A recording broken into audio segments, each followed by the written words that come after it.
ka-NB Vlog, kung ikaw ay bago pa lang sa aking channel, maaari lamang itong i-like and subscribe and click the button for upcoming videos. And huwag kalimutang mag-comment para malaman ko na hindi ko kayo nakakalimutan, na alam ko kung sino yung nakasuporta sa akin. So guys, umpisahan na natin.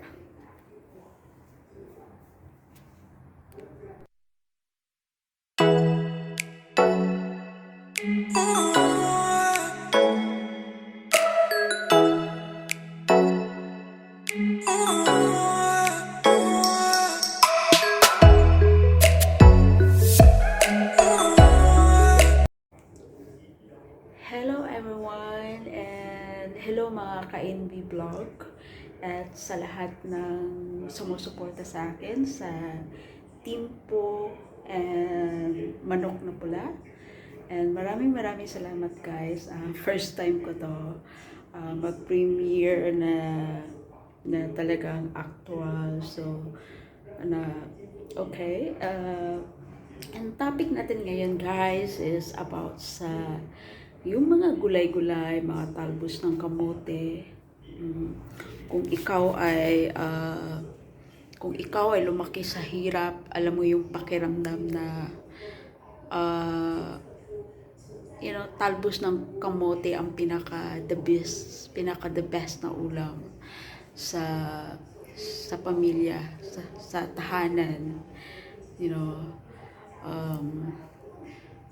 and ang kagandahan nito guys, yung mga talbos ng kamote, shortcut ko na lang yung talbos ng kamote. Maraming klase. Pwede siyang kinilaw, yung sinasabi nilang salad, or like pwede rin pang halong pang sigang, alternative sa kangkong.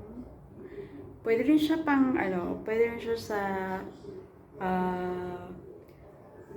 ginisang munggo, na kung wala kang makitang dahon sa ampalaya, isa rin sa pinakamasustansya ang talbos ng kamote. So, kung ikaw ay matagal lang nagtatrabaho abroad, malamang ikaw takam na kumain ng napaka-delicious tsaka healthy na talbos ng kamote. So, samahan niyo ako guys, at ipapakita ko lang sa iyo yung mga preparado. Madali lang naman gawin. Kung like onions, kamatis, like that. Ano pa bang pwede, bagoong, right? Then lalagyan lang, napaka-simpleng ingredients, pero swak na swak ang lasa. May bagoong sapat na nakakagutom. Parang gusto ko na umuwi ng Pinas. So, salamat guys, samahan niyo ako. Kailangan meron tayong onion and tomato, at lalagyan natin siya ng ginger kasi siya yung nagkukontrol dun sa amoy ng bagoong. At pipigaan siya natin ng lemon instead na vinegar, or depende sa'yo. At piliin yung bagoong isda, yung boneless. At syempre, yung talbos ng kamote. Tapos, hiwain nyo, pagsamahin nyo lahat ng sangkap. Tapos, ang gagawin nyo is, ilaga nyo lang yung bahagya, yung talbos ng kamote. Wag sobrang luto.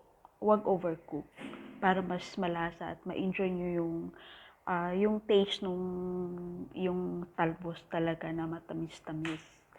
Tapos, ang piliin yung bagoong, yung boneless, or depende sa'yo kung anong klaseng bagoong na gusto nyo, kung sa tingin nyo na, kasi maraming klaseng bagoong, and iba-iba din ang lasa. So, ako kasi, mas gusto ko yung boneless, kasi para nahihigop ko rin yung konting sauce. Tapos, nasa may mainit na kanin. So, ganun lang guys. Ganun lang kasimple. Tapos, kung bakit may luya, kasi ang luya kasi, siya yung nagkokontrol din kasi nakakatulong din kasi ang luya sa pagkontrol ng amoy ng bagoong. At lalo na yung kalamansi, nasa halip pwede namang suka, 'di ba? Pero usually ginagamit ko lemon. Lemon talaga. So, yun, napaka-delicious. At ngayon, i-share ko na sa iyo yung yung kabuuan na talagang alam niyo yun, kahit, di ba pagka hindi overcook, parang sariwang-sariwa pa rin yung dahon, kulay berde. Pero pag na-overcook mo siya, parang naaano na siya, parang maputla na. So, dapat talaga sa talbos ng kamote, bahagya lang talaga. Hindi siya hilaw, hindi rin siya luto. So, yung katamtaman lang. So, okay, hindi na ako makapaghintay.